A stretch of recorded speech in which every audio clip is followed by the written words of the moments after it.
Well, let's go ahead and get started. For those of you who are here, we want to be respectful of your time. And what I'd like to start off with, however, is going ahead and trying a little experiment. I understand that there are a few things that are actually impossible in life. I like to test them. One of those things is, if you're at your office and it's not too crazy, can you raise your hands for a second here and try to lick the outside of your elbow? I know it's a strange request. Go ahead, give it a try. And just think about this for a second. Whether you decided to participate with me here on the elbow licking technique is really an indicator of your personality. I don't know what it says, but perhaps you're willing to try it. Maybe get a little bit crazy at the office. Maybe you weren't willing to try it, but I'm sure it does say something about introverts and extroverts. We'll get into that a little bit later, or perhaps we won't. We're going to go ahead and get started now. So thank you for coming. My name is Victor Horcasitas. I am basically working here with Barcelona Metropolitan and the American Society of Barcelona. Move the friends. I've been here and enjoying and living Barcelona for the last 25 years. It's a fantastic city, and I'm really excited that the Ajuntament de Barcelona has made this incredible effort to try to enroll people to get to know the city and how they can make better connections with the expat and international community. While we're here, we're going to be talking about the importance of networking and perhaps how to do that, and get into some techniques and strategies and so forth, and try to focus them specifically for people who are expats and newbies to the city. So while we have a chance to get these guys to come on board, right now we still have a few more people to come on board, but we're going to go ahead and get started. Okay. So if you have not tried to lick your elbow and you still want to, and you don't look too ridiculous in the office, go ahead and give it a shot. But in the interim, let's start talking about what we're going to discuss today. We are going to go ahead and talk about the networking philosophy, certain things that I think are worth examining in terms of your outlook on what we talk about when we say networking. What does it mean? How do we do it? And the different approaches to it. That we're going to be talking about some strategies that have to go along with your networking philosophy, maybe some tactics and techniques to get better at it. Also, some of the alternatives that are available for us here as the social networks for the expats in the Barcelona community, certain very common errors to try to avoid, and then we'll talk about some of the resources that are available. All right, so the subject of networking is something I'm pretty passionate about. We only have a little while to discuss this, so we're probably going to touch on a number of different areas that can be probably spent a good week or more on, but we're going to go ahead and touch on them, and I'm going to try to follow Winston Churchill's advice here. So make the conversation interesting, long enough to, or short enough to generate interest, but long enough to cover the subject. And if you have any other follow-up questions, please don't hesitate to contact me, and I will put in my details here on the next slide. Again, my name is Victor. I work with Barcelona Metropolitan. It's a magazine. It is basically a multimedia platform for you to reach the English-speaking community and the international community of Barcelona. I've also been president of the American Society of Barcelona for, I don't know, 10, 12 years, something like that. And what we do there is to help people who are new to Barcelona integrate and adapt to the culture, as well as understand how to get things done. I've worked in international trade, as well as in raising capital for local startup companies. And also I've been doing some NGO work, and I'm currently supporting doing fundraising for the Donation and Transplant Institute.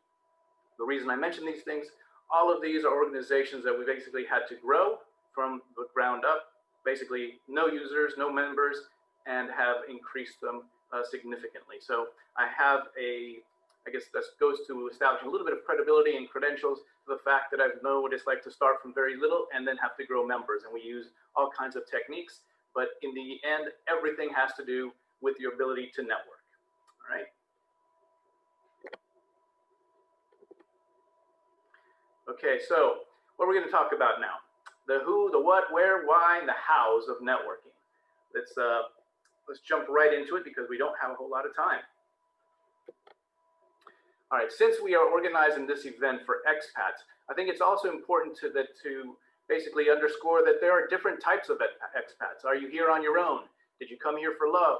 Did you move here with basically a company that can facilitate that relocation process? Were you somebody who came here and went to school, fell in love with the city, and decided to stay? Did you meet a beautiful Catalan or Spaniard? You said, oh, you know what, this is going to be my new home, and I'm going to make it work for me right here. Or did you just throw caution to the wind and cut out here? And then you find yourself in a situation where you're going to need to make connections, and basically your list of available, your social network that you might have had where you came from isn't as easy to help you now. So Barcelona is a community that's made of a richly different, I guess, mix of people from different cultures, from different industries, and we are always in a situation where we can always have a new friend. One can always say, I don't have too many friends. They will open doors for you. They'll be there when you get sick. They can be there for you when somebody needs to, I guess, help you to build your a barbecue, when you try to figure out whether or not the city's in lockdown and what the rules are. There's never enough people there's never enough opportunities to make a new friend. And in Barcelona, I think you're going to be able to find lots of them. But when we talk about who needs to network, well, are all the networks the same? I don't know that they are. I believe that how you network and how you use your network are largely derived by the motivations that you have. Also, this presentation could also be used for expats that are basically becoming locals because they've been here so long. And one of the things that you would need to do is to really understand what it is, what problems you have, what worries that you have, or what needs you have that are basically going to be solved by having a better network, by having a closer circle of friends so you can build social capital. And one of the things that I found very interesting is this a survey by Expat Insider. They talked about the 10 different things that basically worry expats. But you know what? If you look down at the bottom, it says immigration visas all the way down to starting and running a company. These are things that we have found at the American Society and at the Metropolitan that are also extremely important to people. And the reason that I mentioned these, whether it's getting your documentation straightened out, whether you have family legal issues, that could be you need to get married, you need to find a lawyer, you need to find somebody, an accountant or a notario, you need to find somebody to rent a home. Like you had a very excellent presentation by Inspire, Raf Jacobs. They're great people. How do you pick a school in Barcelona? All these different things that people who come from another country need help with are a lot of times resolved by having a strong network, either of personal or professional contacts. And when you are able to understand what it is that you need out of your network, you can be a lot more effective. So why do people network here? I'll leave this screen up for you. Well, there's 5 main reasons that I believe people are networking, or they should network. Because if you talk to people, one of the things that you will find is people either love it or they hate it. And there's always these people who are really good at networking at an event. People seem to coalesce around them. They wait in line to speak to them, and they know what to say. They have the perfect pitch. They know all these people from different corners of the city and can add value. Now, those people are really annoying. I get to go to a number of these different events, and sometimes I have the benefit of basically organizing an event. And in Barcelona, it's a lovely city because if you've been here for a while, and unless you're hiding under a rock, it's hard not to get to know a lot of people very quickly. It's nice to be in a city that is both, steeped in tradition and yet also very, metropolitan and very cosmopolitan and very engaged in the world. So it likes to have a high, perspective of being international. But when you come here and you try to figure out whether you're good at networking, whether you like networking, a lot of people find networking to be awkward, very uncomfortable, or they only do it when they need it. And so we're going to be talking about the 5 different types of people who are needing to network. Usually there's people in sales, so you need to do some business development. You need to talk about people who are doing some job searches, whether it's students, and in the midst of COVID, it's going to be more important to be effective in trying to find new prospective employers. If you just spent a lot of money to get a good college degree and now you need to go out and find a cool job. People also need a network to learn something new. So if you want to start, maybe you're in career transition, but maybe it doesn't even have to be that. Perhaps you want to start learning how to go out and be more environmentally conscious. You want to find out who is helping that, or if you want to help people with a great social cause, for example, an NGO like the Homeless Entrepreneur. You want to learn about these things, you can go out and have a very powerful network that can really ramp you up very quickly on the learning curve.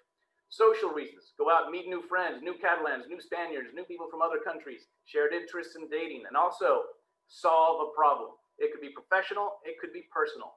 And one of the great ways to do so is to go out there and understand who you have as first and second degree connections. All right, so typically, what do you think of when you have a networking event?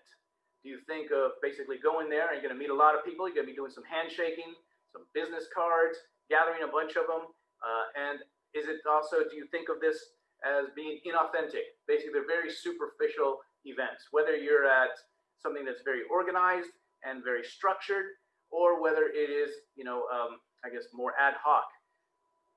People have very different experiences, and usually your ability to network very well or not will influence whether or not you use it as a productive time or whether you think it's a waste of time.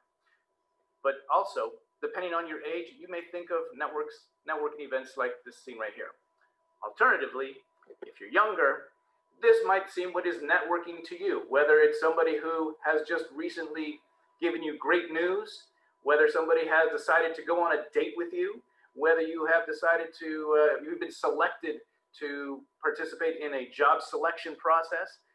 There's a lot of ways of taking a look at what networking is, and we can adapt to those as depending on what it is that we're trying to achieve. So our networking experiences can be varied, very varied. Sorry for that, but they are quite distinct, and a lot of it has to do with what your age is. For those of you who do not know what a TLDR, I mean, it is too long, didn't read.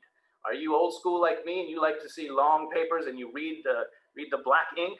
Or are you somebody who wants to see basically emails and messages basically on 1 or 2 liners, maybe up to 5 or 6 lines, anything else, you just don't read? So this is our Expat Friends Week. Think of us as friends here, and you're going to get a lot more out of the experience of being in Barcelona. Now, one of the things I like to discuss is networking philosophy.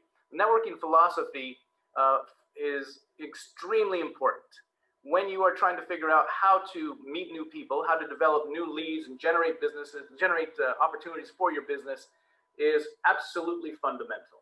Now, one of the organizations that I am very proud to be associated with and does a fantastic job of not only letting people know what their values are, it is actually living up to them. And that is the Startup Grind. If you haven't been to it, you definitely got to go. It is the most powerful, I guess, collection and community of entrepreneurs around the world.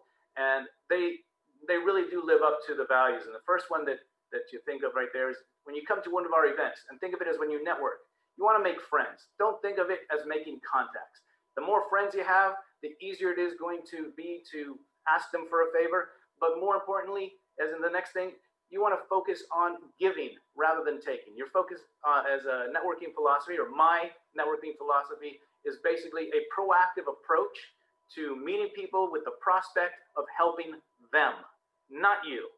Redesign or reframe the question of what it is to network. As long as you take the opportunity, you look at networking as the opportunity to meet new people and figure out how you can help them, it's a long-term play, because you are positioning yourself as somebody who can connect people, as somebody who solves a problem, and that is what they remember you by. If you're somebody who goes in there and basically goes to a networking event and you want to get names because you want to take and basically add them to your database and contact them through LinkedIn and start selling to them, it's not a really good connection, and you will find that not only is it just not cool, it's also not very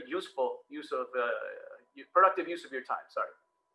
So basically, there are 2 types of networking that I would refer to. One is a serendipitous approach. Basically, it's a laissez-faire kind of, I go to these events and hopefully go to events, or just basically throughout life.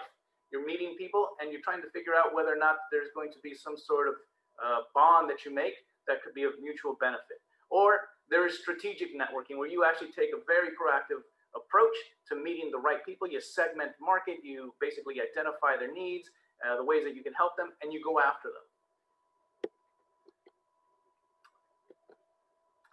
There's an old saying, it's not what you know, but who you know.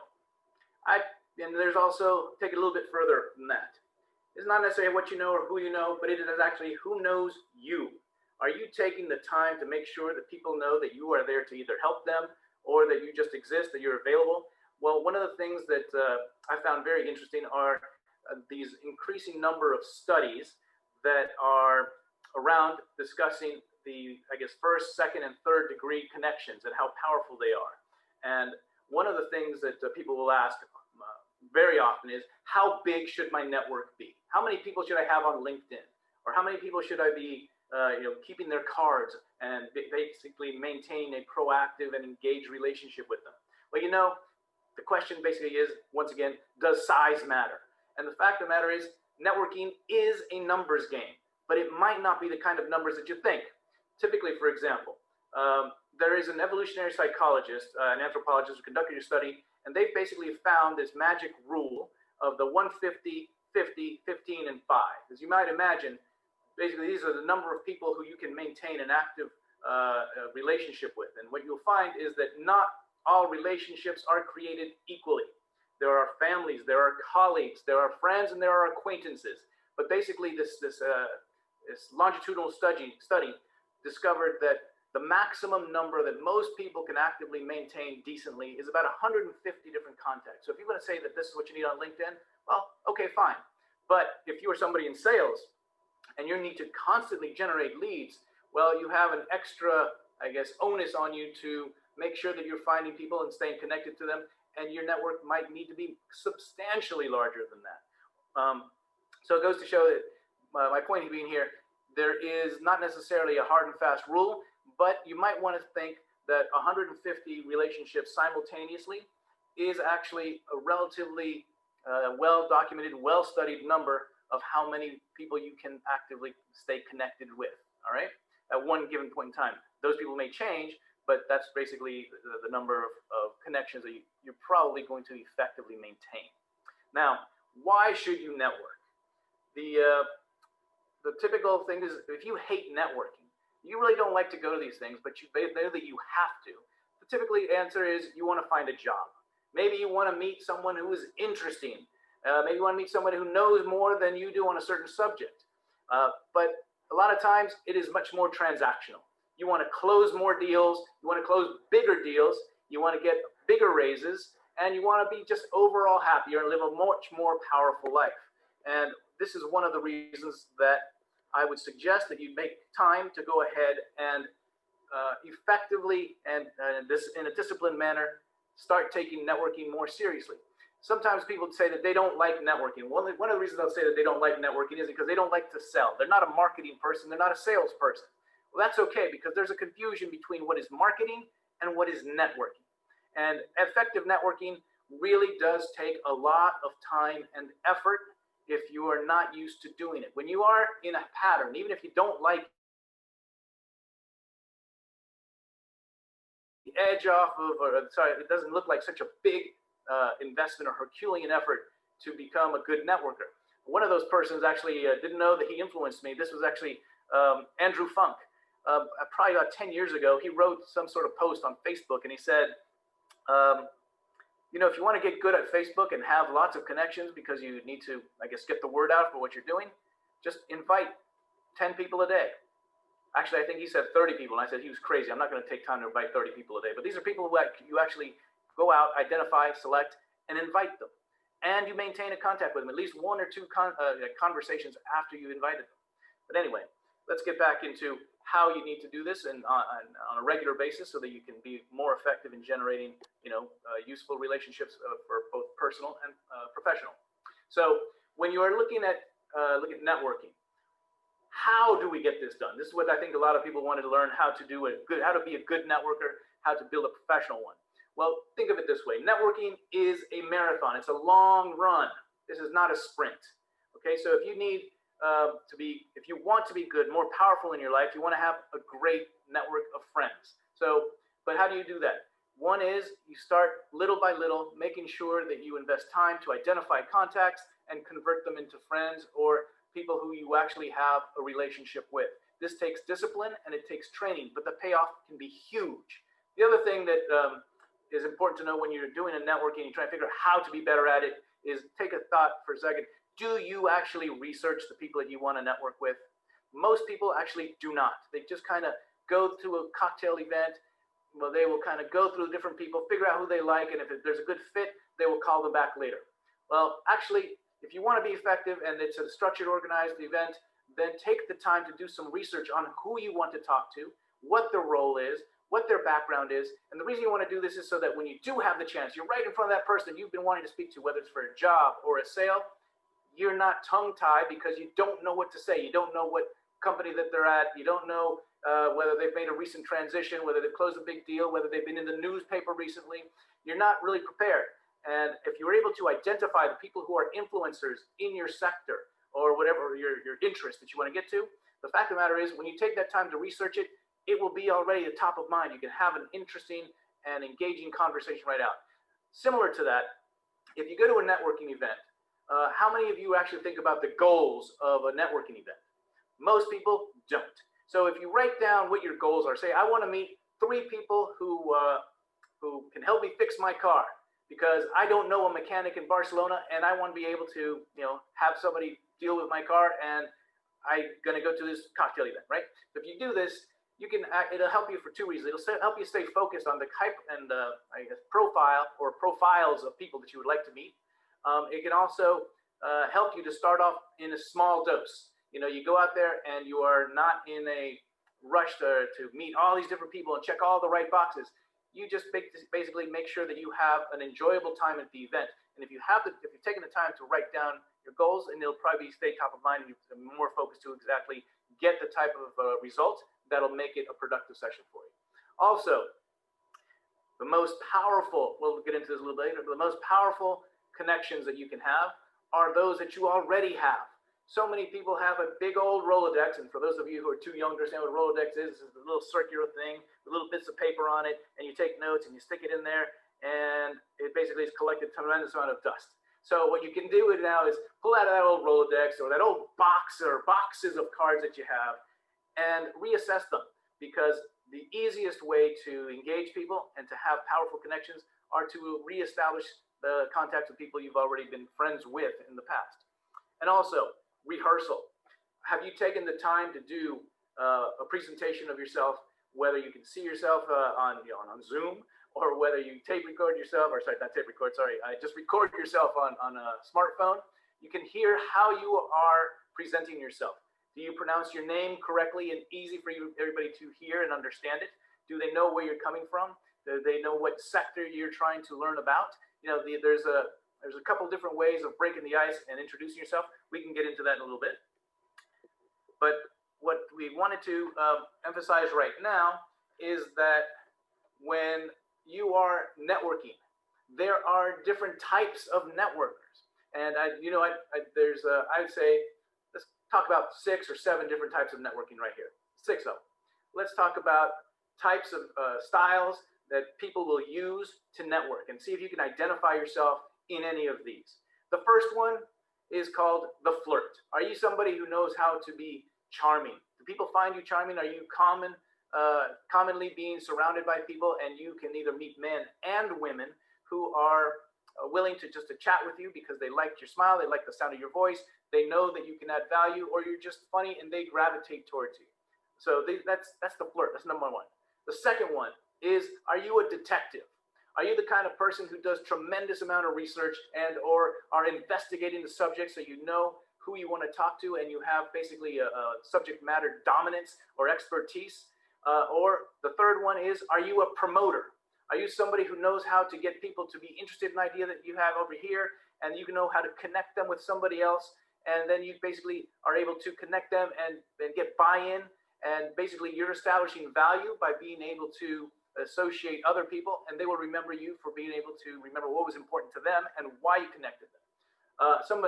The fourth type of profile for a networker is somebody who has tremendous success. So if you know exactly what you're doing and you're awesome at, I don't know, lead generation, or you're awesome at doing presentations or like giving speeches, public speaking, if you are somebody who can rely on a very well-known and impressive achievements, basically this is a style that you can basically go and show off, if you will, and do it effectively without being annoying. That this is the type of networker you are, and you basically continue to snowball and build this knowledge that you are the success. Then there is, of course, somebody, forgive me for the lack of words, the man, or perhaps the woman. Everybody's just amazed at this woman or this man because of their ability to follow through and get things done. They know how to close a deal, or they whenever you say that's the man, that's the woman. These are different styles of basically networking. And then there's finally the one that a lot of people love, and they ingratiate themselves very quickly, and they make people feel reassured. And that is the comedian. Are you the comedian? You have jokes at the ready. It might not be a bad technique to go ahead and learn 1 or 2 or 3 jokes of recent, perhaps current affairs that you can have at the ready when you go, so that you don't have to think about it when you're on the spot. Some people will ask you questions, and the fact that if you're able to break the ice and make people have fun when they're talking to you, it'll be a much easier endeavor. Now, one of the things that I think you will greatly benefit by is if you are able to learn about the different people that you meet. Sorry, this is not advancing. Anyhow, just because you have a nice network or contacts, that does not necessarily mean that you know who those people are. So when you go to these events, and irrespective of what type of networker you are, the important thing is that you actually have a chance to get to know the people that you're meeting. Because if you don't, you're probably not going to have a very engaged or inspired conversation with them. You're not going to be able to have the tools or use the techniques. Sorry, my presentation here has gone a little bit fast. Be right with you. What we need to do is basically start to devise a planned implementation to execute your networking strategies and your tactics. So one of the things is you think you might know somebody, but you know what? There's probably a lot that you don't know about people who you think you know. So take the time to get to know your contacts. If you have a structured approach to dealing with networking, you're going to find it much more easy, a lot less frustrating. And one of the things that you can do is to carefully pick out which events and which conferences in the city. One of the wonderful and frustrating things about Barcelona is that there are so many different things to do. Any given night of the week, there's probably 4 or 5 different events. Now, COVID, this has changed things dramatically, but let's talk about this as if we're going to get past this in the near future for the moment.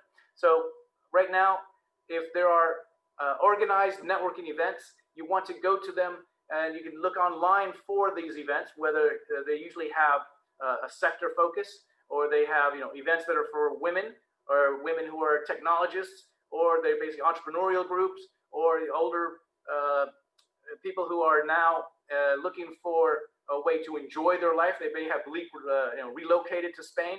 There's a lot of people now on the lucrative visa, so what they're looking for is a place to go dancing, place to go hiking, how to enjoy themselves. There's all types of different networking groups. But one of the things you want to make sure that you do if you are actually looking for a job or new business is to clean up and harmonize all your social media platforms. Make it easy for people to find you on Instagram, Twitter, LinkedIn, Facebook, all of these things.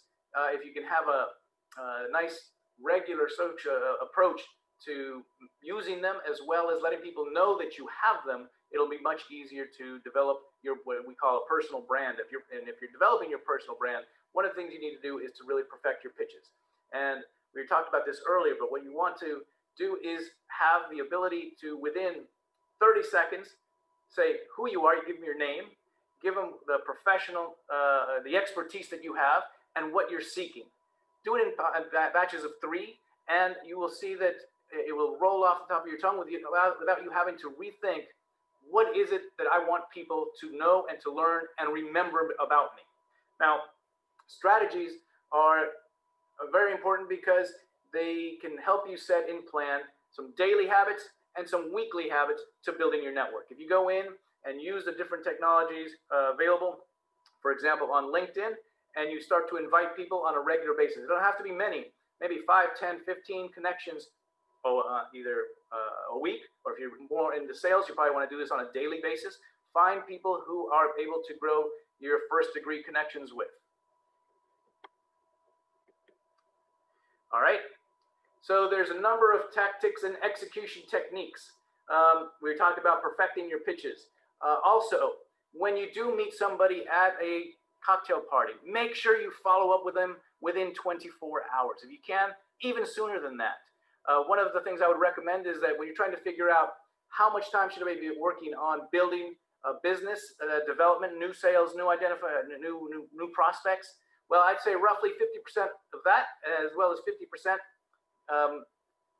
in your actual sales, like marketing efforts. So 50% is business development. The other one is actually distribution.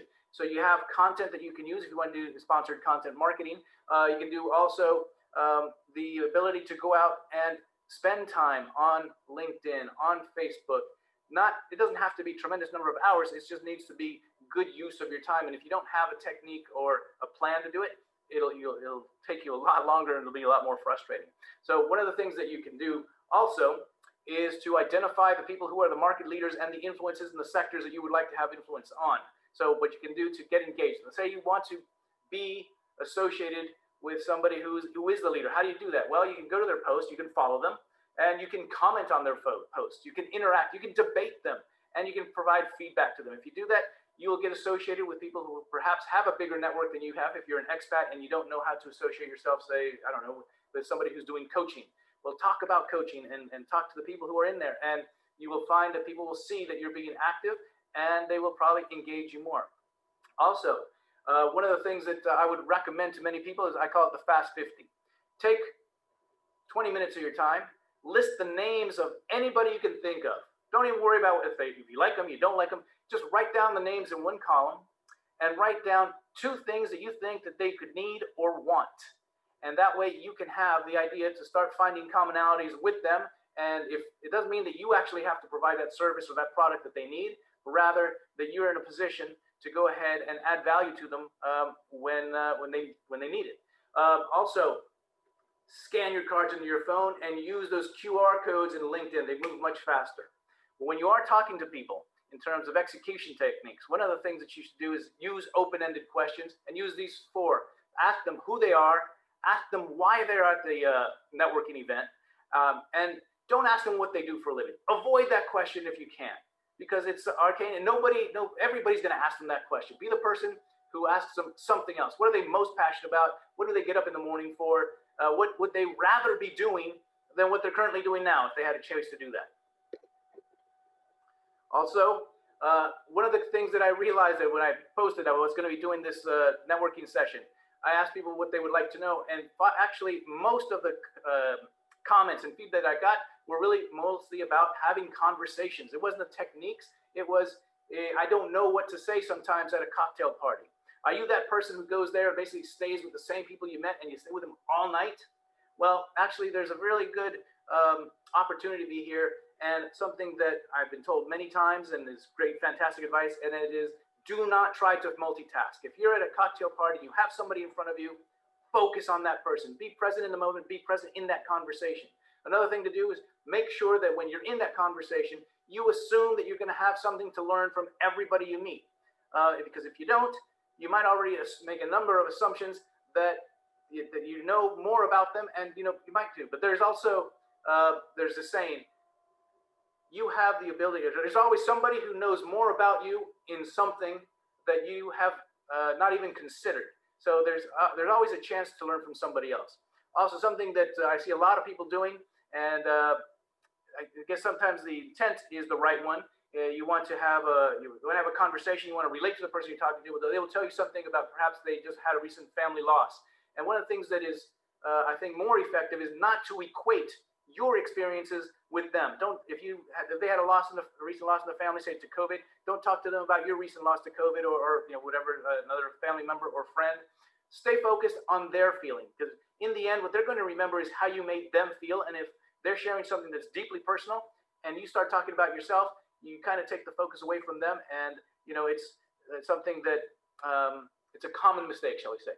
Also, if we can, try to be very succinct. Try not to bury the lead. And what I mean by that is, here in Spain, I don't know if it's a cultural thing, but sometimes I'll ask a question or somebody's telling me something and they leave the most important thing of what they want to tell me to the very end of the conversation. And by the time they've gotten there, I've been focused on the details they were leading up to it. Don't do that.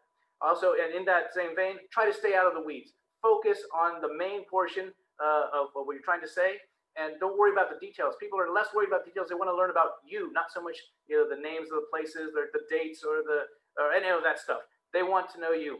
And this is all part of what I call active listening. It's the most important skill that we can probably develop for ourselves.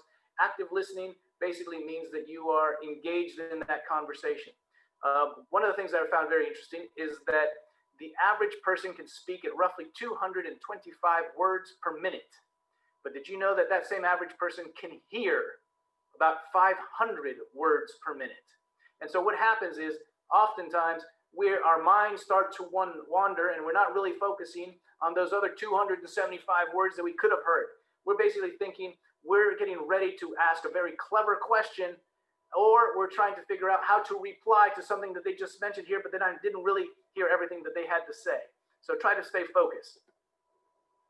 Also, one of the things that is perhaps the most powerful thing, a lot of people don't realize, we do often hear that when you're looking for a job or the jobs are filled by 85%, something to that range, by people that we know. So what we don't really hear about is the incredible power of the second degree. So both dormant and weak ties, these are people who were once friends and for whatever reason you stopped talking to them, or good contacts or colleagues, and you moved on to different places, but you actually had a pretty good friendship and a good level of connection there.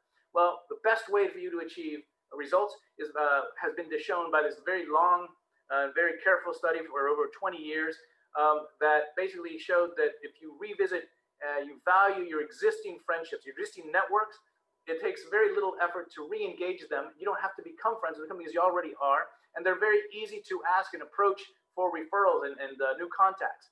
In that similar vein, alumni networks, where you went to school, is a very powerful. This is why, because actually we have learned that people who are 2 degrees away from you actually have a significantly higher probability of helping you find that job. It's curious. It's not the 1st degree, it's the 2nd degree. But how many 2nd degrees do you have? All of that has to do exactly with how many 1st degree contacts you have. So when you're trying to figure out how best to go after a new client, or client is way out of your social network, it'll probably be a lot more effective if you go through a friend of a friend rather than trying to find them on LinkedIn and doing all these different social media attempts. If you already know people, ask them for it, all right? And also, the most important thing to do is if you take a strategic way of developing a network, reach out to friends before you need them. Develop those friendships and cultivate those relationships when you don't have an agenda, because, well, you will come across as being honest and authentic. Because if you're looking to be that person who always adds value and you are not necessarily trying to get anything in return, well, you know what? You're going to be a lot more trusted friend. Also, there's tons of tools. I'm trying to be mindful of the time that we have here. There are execution techniques that will be well honed if you start to optimize your Facebook and your LinkedIn, whether you're using a CRM or HubSpot. Find that lead is a fantastic source. Of course, I'll plug Metropolitan as a good source for you to find new leads and to make sure that you're addressing yourself to an audience that is very relevant to what you're trying to achieve. There are a number of different tools, and I will provide these in the presentation if you're interested. And also, very quickly, we'll mention some online techniques. There's a tremendous number of different organizations that you can get involved with. And in particular, in this time of COVID, there is a bigger effort that you'll probably need to be making to stay in touch with people, since we can't visit them physically. Be a resource for them, and you will become a resource. If you're a resource for others, you can be a resource for them. So what I mean by that is, go ahead and take the time to make sure that you understand their needs, what they're going through, and they will think of you as somebody who was with them during a very difficult time. The bonds of friendship are much stronger when people are going through a hard time. It's very easy to be friendly and to be there for somebody when things are going great. It's the ones who are there for you when things suck. And actually, there's a very interesting experiment that I think one of the news, the late night talk shows host, he says, you know what, you want to see who your friends are on Facebook? Put out a message and tell them that you need to move and you need help. The people who basically respond and saying, hey, I'll be there at 8 o'clock in the morning, I'll help you pack, I'll help you clean. These are the people who you know are your friends. Everybody else, put them into that acquaintance category. All right? So try to make sure that your database of friends is up to date, or of contacts if you want to be more technical. But also take the time to give thank yous. Send thank yous, and if you're doing a snail mail thank you, you'll be surprised at how much more of a powerful impact that has with people. If you're going to direct message somebody, DM somebody, keep it relevant, keep it short, make it easy to digest, and remember this. Actually, if you get a no to one of your requests, use it for a recommendation. Ask them what it is that you need to do better, or if there's somebody else that they could help recommend you to, so that you can get it. This is your plan B, if you will. Now, the last thing I'll leave you with is you need to put yourself out there. Show your work, show your videos, show your articles, write them, and be authentic. Make sure that you're not going out there and trying to be the solution for everybody, because it comes across. Sooner or later, people are going to know who you are, and they will remember whether or not you were able to add value to them in every situation. All right, so we're basically at the end of the session here. If you can, please go ahead and give me some feedback. There's so much more that I would love to cover, and I apologize for going so fast, but if you're in a position to, or if you're interested in learning more, if you'd like to contact, I'd be delighted to share with you some of the contacts and wisdoms that I've had over the years. My agenda is yours. Here at Barcelona Metropolitan and the American Society, we're always welcoming expats. Our nature is to help them integrate society and to have a really great experience here in Barcelona. It's a wonderful city, and we invite you to love it just as much as we do. All right, so if you have time, if you have a moment, please go ahead and rate the session.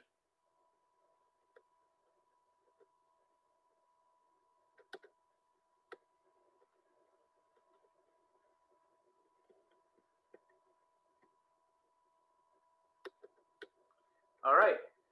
If you have questions, I'm sure that we're capturing them on the Q&A, and I'd be delighted to get back to you and respond to each and every single one of them. And you can also write to me at victor@barcelona-metropolitan.com. And if you're interested in just hanging out and going hiking, we'd love to do that too. So if you haven't had a chance to meet a lot of the different people in Barcelona, and you want an introduction, and you take me out, look at my LinkedIn, and you say, hey, I'd like to meet this person, you know them, don't be shy. Please ask. If there's anything I learned in college, there was one message that was learned in my law class, and that is, if you don't ask, you don't get. So I hope this has been helpful for you. Please let me know if I can be of assistance, and talk to you soon. All right, so do you think, if I see one here, if it's pushy if I make ads on Facebook groups, or including when I meet people? Well, it depends on how it's made. One of the things that you need to do is, if you're going to be in a Facebook group, that you make sure that you're following the rules of the group. And the nice thing to do is ask the administrators of the group. Usually people like to see engagement, and as long as the ads are not basically spams, so if you put in once or twice, that's great. If you're not spamming the group, I don't think that's ever going to be pushy. And when you meet with people, it's all really in how you ask make the ask. Sorry. All right. There are other questions here. Thank you, Judith, for pointing that out. For some reason, I was not able to see the chat questions before.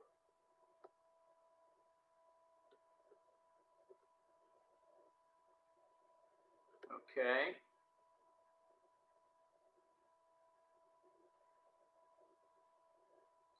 Somebody's marketing their photography business here.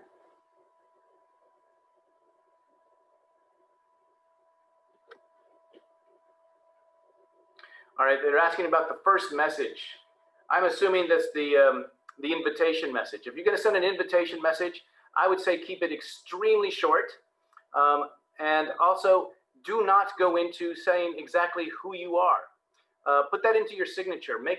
It's kind of like with a sales pitch. when you are actually looking for raising money or trying to get people to be to look at your company, what you want to do is basically generate interest. You want to leave them wanting more. So if you come in and ask them, that let them know that you're at their level, basically say, I would like to help you, and this is how I would like to help you. Demonstrate that you add value to them from the very beginning, and make it relevant to their to their job, their function, so that they can very quickly decide, okay, well, this is somebody who I think can add value to me as part of my network.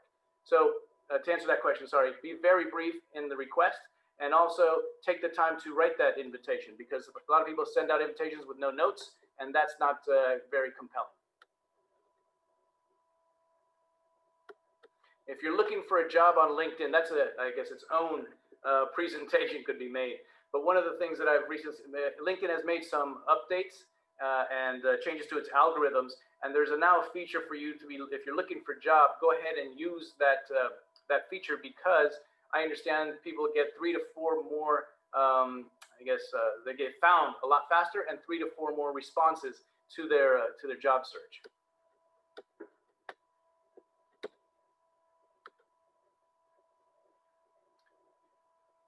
I have advice for people who live in the wider Barcelona region, not the city itself. Well, actually, I think the advice is right now, in particular during COVID, is pretty relevant in general. I do have a couple of ideas if you're not in the city.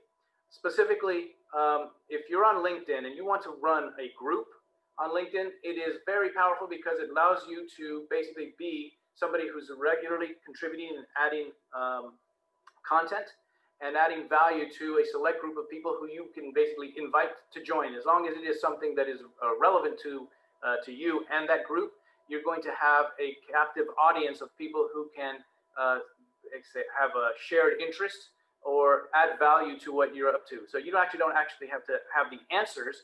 You just need to be a good moderator of conversations. So that can be done online. If you're outside of Barcelona, one of the things that I would recommend doing is, for example, starting up a group, whether it be something like the Barcelona is now doing a startup grind. It's an organization that basically brings entrepreneurs together. If you lead an organization and you put yourself out there, you're going to be the center of attention for a lot of people who would have liked to do what you do, but didn't want to have to spend the time and effort.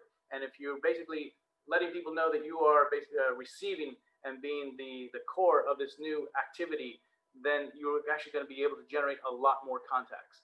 And this will help you to grow your network.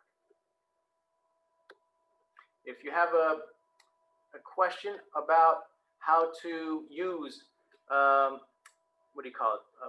I guess automated marketing and leads. This is a very powerful, very interesting question. And there is actually, if you have a chance, there's a guy here named Gerard Comte and Christian Vitales. If you take a look at Find That Lead, they have these LinkedIn and automation techniques that are really fantastic at growing your network. Be careful though, because you don't want to find yourself in LinkedIn jail.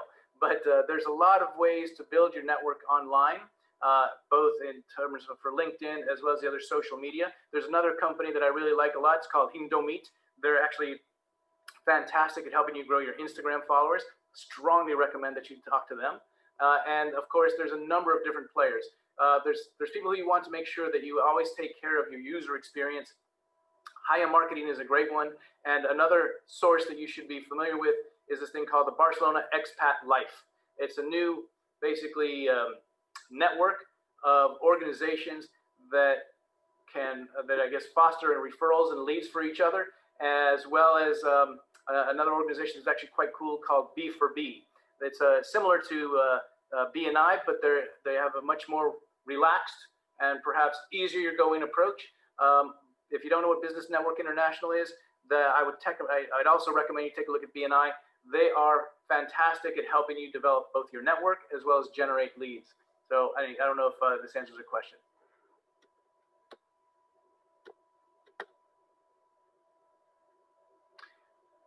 I will write down my email here. It's Victor@Barcelona-Metropolitan.com. If you know me from the American Society, then it is victor@amersoc.com.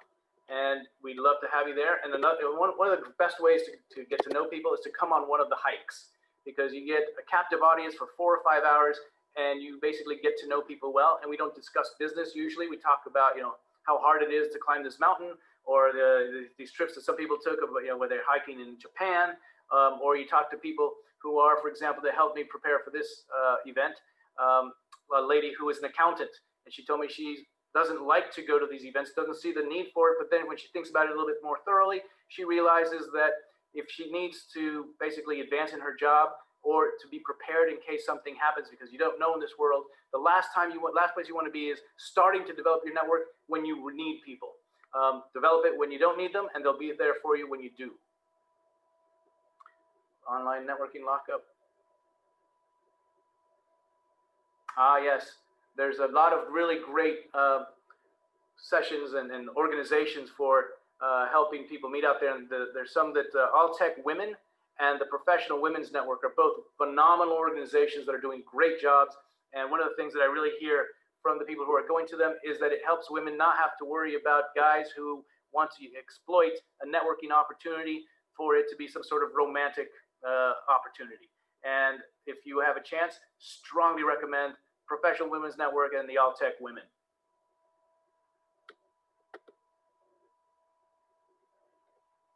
Let's see here. Online networking, look on Meetup. Also, if you are female, Planet Venus is a networking community. Yes, I've heard about them, and they're also somebody that you should definitely check out. If there's any of your questions, you see, you can't see my email. I put it up there. Sorry. I think I left it on private, but here I can put it back to. I'll go back to the shared screen and put it up forward.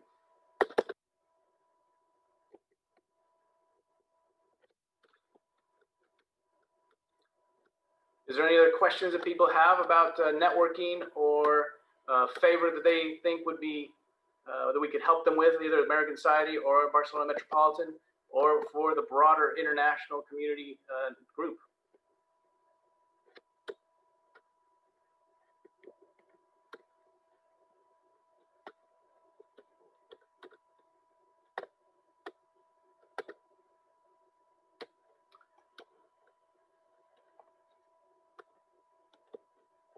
Sorry for those of you who can't see my email. I will put it there now. Try to make it for everybody, not just.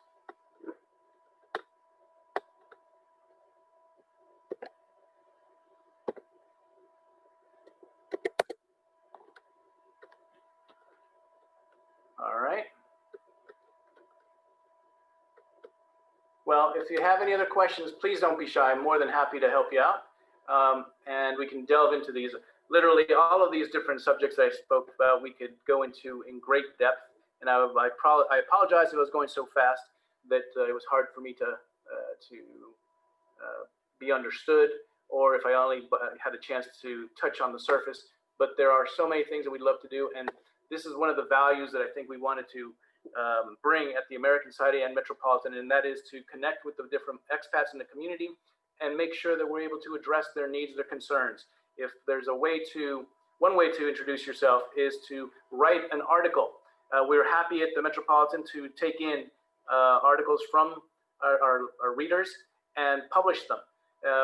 We can't take in everybody, but we will have it. We're happy to publish things that are of general interest to the broader international community. And if there is anything that we can do, it is a genuine desire to help you out.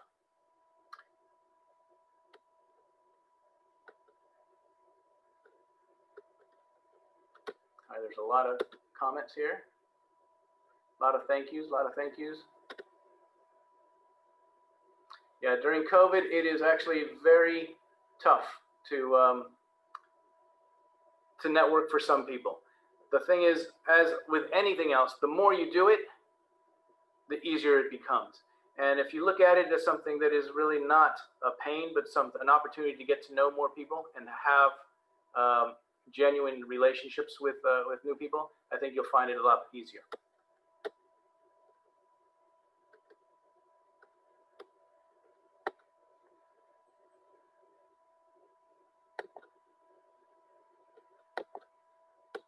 Okay.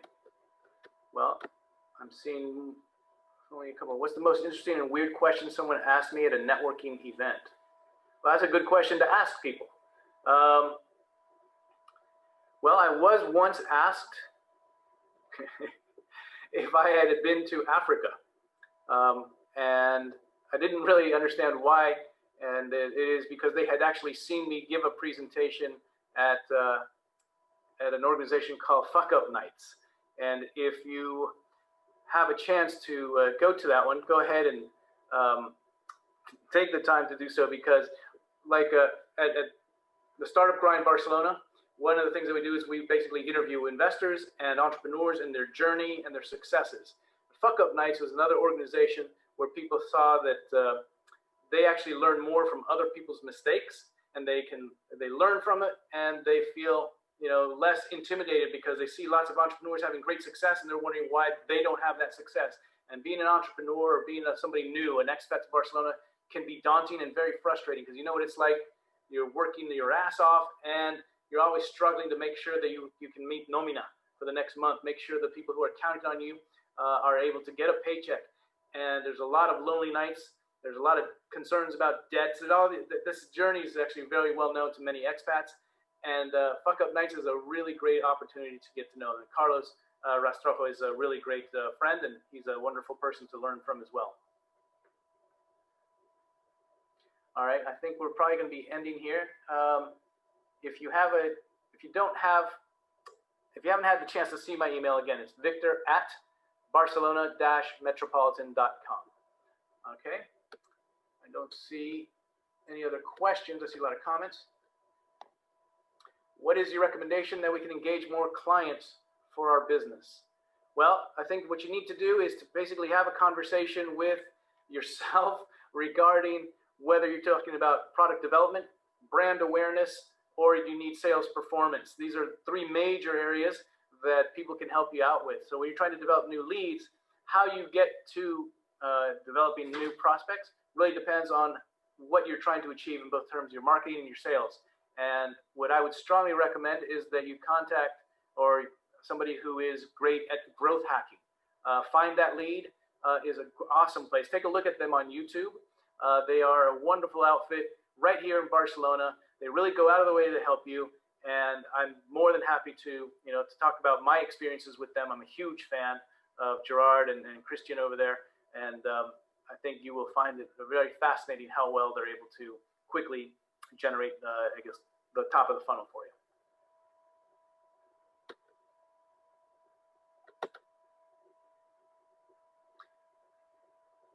Okay, somebody's asking, could we provide websites that announce networking meetings online? Well, the best place to do so is to sign up for the Barcelona Metropolitan newsletter, because we actually take the time to look at all these different events that are taking place in Barcelona. We curate them. We make sure that they have the right time, the right details about the event. You'd be surprised how many don't put their website, or they get the wrong time and date. And what we do is we have a newsletter that goes out every Thursday morning at 7:45, and we put a bunch of different events. And that was, I'd strongly recommend that. Of course, I'm very biased. That's my organization's. But that's a very quick and easy way to find out what's going on in the city and how to get involved.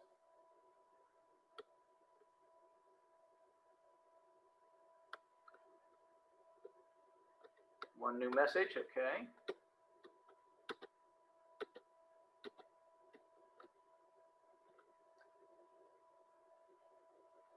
All right, more and more of the comments. Okay, so I think we're basically going to wrap up.